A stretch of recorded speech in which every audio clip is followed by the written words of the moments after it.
তোমার ক্যান্টিনটা যদি একটু উন্মুক্ত জায়গাতেই তো আরো ভালো হইলো। কেন তো গিটারি মানে পরিবেশটা একবারে মানুষ সংকলন মানুষ জায়গা হয় না, উন্মুক্ত পরিবেশ হইলে আরো সুন্দর হইল না। ধন্যবাদ কবিরে। কবিরকে আমি ছোটবেলা থেকে দেখে আসতেছি, সেই আমাদের আরবি শিক্ষার থেকে শুরু করে যে চায়ের যে প্রতি যে তার এই মসজিদে নিয়ে যেত চা হুজুরের জন্য আমাদের জন্য, তখন থেকে তার এই দোকানটা ছিল ভাড়াটিয়া। যখন সে ভাড়াটিয়া সরে গেল তখন কবির সিনেমা একটা পরিকল্পনা করলো যে আমি চুনারঘাটের মানুষকে কিছু ভালো চা খাওয়াবো। যাই হোক আজকে তার বাস্তবে আমরা দেখতে পেলাম।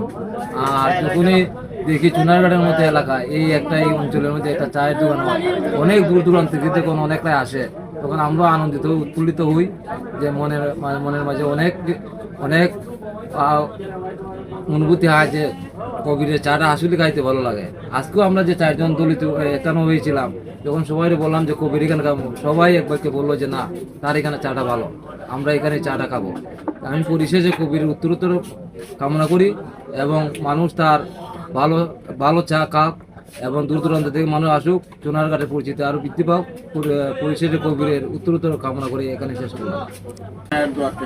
কবির কৃষক সত্যিকার অর্থে ভালো মানের চা তৈরি করে